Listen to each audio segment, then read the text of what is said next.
So ఇప్పుడు పరిస్థితుల్లో మళ్ళీ కాంగ్రెస్ అసలు ఆంధ్రప్రదేశ్లో వస్తుందంటారా? అంటే ఈ మారుతున్న ఈక్వేషన్స్లో అవి చెప్పలేము. ఇప్పుడు కాంగ్రెస్ పార్టీ జాతీయ స్థాయిలోనే చాలా ఇబ్బందులు పడుతూ ఉంది.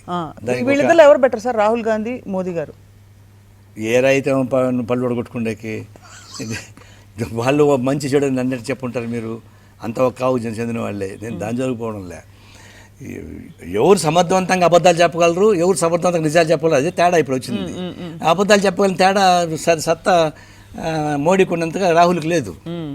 ఇప్పుడు కేసీఆర్ అబద్ధం చెప్పని నమ్ముతారమ్మా, చంద్రబాబు నిజం చెప్పని నమ్మరు. ఏం చేయమంటారు చెప్పు? ఎందుకంటారు? అది అంతే, వాళ్ళలోని చాతుర్యం అది, మోడీలోని చాతుర్యం అది, కేసీఆర్ చాతుర్యం ఇది, చంద్రబాబు చాతుర్యం ఇది. నన్నేం చేయమంటారు దానికి? వాళ్ళ ఒరిజినాలిటీస్ అవి. నారాయణ గారు మాత్రం నిజం చెప్తే నవ్వుతారు, అందరు నవ్వుతారు. నమ్ముతారు నాకేం తెలుసు, నేను చెప్పాలని చెప్పేస్తాను, నేను చెప్పాలని చెప్తాను. ఇతర కామెంట్స్ నాకు అక్కర్లేదు. తిరిగితే భరిస్తాను. మన కాల్ చేయాలని చెప్పారు సార్, ఎవరు కాల్? మీరే అన్నారా? ఆయన అది కూడా నన్ను చూడు ఎట్లుంటుందో. కుట్టినమ్మ కుదిట్లో ఉంటే అరిసినమ్మ గైడ్ అంట. అంటే నేను ఊరికి ఉంటే ఆయన ఇంటికి వచ్చి దళితుల మీద కాదు మీరు దాడి చేయాల్సింది, నన్ను కాల్చండి అని అన్నాడు. నువ్వు చంపిస్తుంది నువ్వు. గుజరాత్లో దళితుల్ని నిట్టని చంపించింది మీరు, నిరసన చేస్తున్నారు. ఉత్తరప్రదేశ్లో చంపించింది మీరు. ఈ దాడులన్నీ చూస్తుంటే ఒకవైపు మీరు దాడులు చేస్తున్నారు, మీ ఆర్ఎస్ఎస్ నాయకులు, మంత్రులు, బీజేపీ నాయకులు స్టేట్మెంట్స్ ఇస్తున్నారు. మాంసం తినేళ్ళందరూ పాకిస్తాన్కి వెళ్ళిపోండి అంటున్నారు, రామణ్ణి కొలందరూ పాకిస్తాన్కి వెళ్ళిపోండి అంటున్నారు, దళితుల మీద దాడులు చేస్తున్నారు, ఆవు చర్మం తీసేవాళ్ళని చంపుతున్నారు.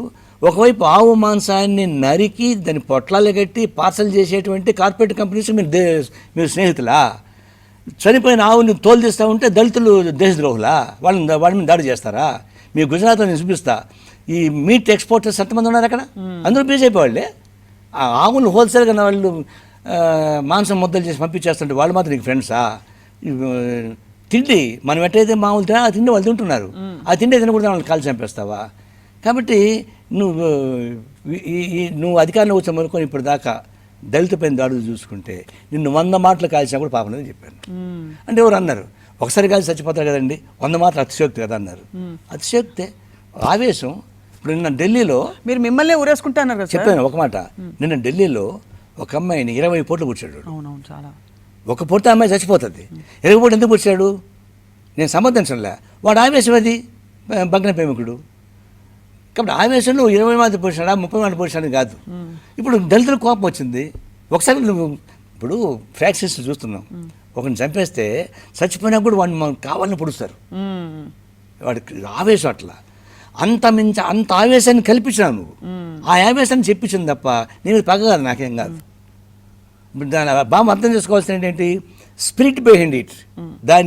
దాన్ని ఆవేశాలు, వాస్తవాలు, నగ్న సత్యాలని ప్రతిబింబంగా నేను మాట్లాడుతున్నాను చెప్తే, నేను అవాస్తవంగాను ఉద్నపనంగాను నేను సినిమా హీరోనా పోయాను గబ కలిసిపోయడానికి.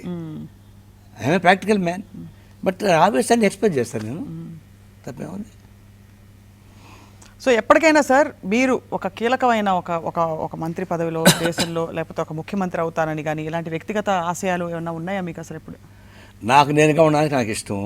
నేను నమ్మిన కమ్యూనిస్ట్ పార్టీలో చేరుగా పనిచేయడం నాకు ఇష్టం. దీనిలో అన్ని రకాల బాధ్యతలు నిర్వహిస్తాను తప్పితే మిగతా నాకు ఇట్లా పోవాలా అట్లా రావాలా ఇవి కాదని చెప్పేసి కోరిక ఎప్పుడు లేవు. ఈవెన్ మా పార్టీలో పనిచేసేటప్పుడు కూడా నేను రేపు నెక్స్ట్ దానిలో మహాసభలో సెక్రటరీ అవుతాను, ఇంక తాగుతాను, నేను ఎప్పుడు అనుకోలేదు. నా కర్తవ్యం ఏంటి? పని చేసుకుంటూ పోవడం, వచ్చే ఫలితాలు అనుభవించుకుంటూ పోవడం.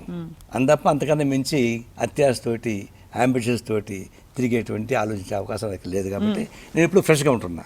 నాకు అట్లాంటి ఆలోచన ఉంటే నేను ఫ్రెష్గా ఉండను, గజిబిజిగా ఉండేవాడిని. నాకు ఎందుకు ఫ్రెష్గా ఉన్నానంటే నాకు ఇచ్చిన కర్తవ్యాలు చేసుకుంటూ పోయే బాధ్యత తప్ప భవిష్యత్తులో నేను నాకు అది రావాలా ఇది రావాలని కోరుకోను. ఒకటే కోరుకుంటున్నా, మా పార్టీ కూడా అధికారం రావాలని కోరుకుంటున్నా. అది ఎప్పుడు తెలియదు. అయితే ఆ ఆశ మాత్రం నాకు. ఎందుకంటే రాజకీయాలు ఉన్నప్పుడు నాకు రాజకీయాలు అంటే పదవులు అంటే ఇష్టం అనుకుంటే కుదరదు. రాజకీయాల్లో పనిచేయాల్సిందే కదా. పొలిటికల్ పార్టీస్ ఎందుకు ఉన్నాయంటే పొలిటికల్ పవర్ కోసమే. చాలామంది చెప్తుంటారు, చంద్రబాబు చాలా మంది చెప్తుంటాడు, వెంకయ్య కూడా చెప్తున్నాడు, నాకు పదవుల మీద ఆశ లేదు, నేను నిష్కార్మికంగా పని చేస్తానని చెప్పేసాను. యోనమేడి ఇవంతా ఒక పొలిటికల్ పార్టీ పెట్టిన ఎందుకు? పొలిటికల్ పవర్ని క్యాప్చర్ చేయడానికి. కమ్యూనిస్ట్ పార్టీ ఎందుకు పెట్టుకున్నాము? సంఘ సేవ చేయడానికా? కమ్యూనిస్ట్ పార్టీ ఆధ్వర్యం అధికారంకి వస్తే అధికారులు పేద ప్రజానికానికి అందరికీ పేదరికం లేకుండా చేస్తామని చెప్పేసి ఉద్దేశం ఏం చేస్తాం తప్పితే సంఘ సేవా ఫలితాలు కాదు. అట్లా దానికి పార్టీ అక్కడ మేము బౌద్ధ మతం చేరుండేవాళ్ళం కావాలంటే. సుధాకర్ రెడ్డి అనుకుంటున్నాను కాంగ్రెస్ పార్టీ. ఈ చిక్కన్ నారాయణకి ఏం తెలుసు అనేది విమర్శించాడు. ఎయిర్పోర్ట్లో కనిపించాడు. కనిపిస్తే ఏమయ్యా దేశం ఎవరు చూసినా చికెన్ మొత్తం నువ్వేదే అనుకుంటారు, నన్ను అనుకోరు ఎవరు కానీ అని అంటే, అవునండి అదే పెద్ద ప్రాబ్లం అయిపోయింది. మీరేమో మమ్మల్ని విమర్శిస్తారు, మిమ్మల్ని విమర్శించిన పాయింటే దొరకదు ఆ చికెన్ తప్ప, నన్ను ఏం చెప్పంటారు అంటే అంటాడు. అదే అందుకని అది పట్టుకున్నారు అందరూ. కాబట్టి మమ్మల్ని విమర్శించిన రెండు పాయింట్లు. ఒకటి చికెన్ నారాయణ, రెండోది వీళ్ళ పిల్లలు అమెరికాకి పంపించాడే అంటారు. ఆ రెండు విమర్శలు మాత్రం నా మీద పడుతుంటాయి. దానికని సమాధానం చెప్పుకోవాల్సిన పని కూడా లేదు.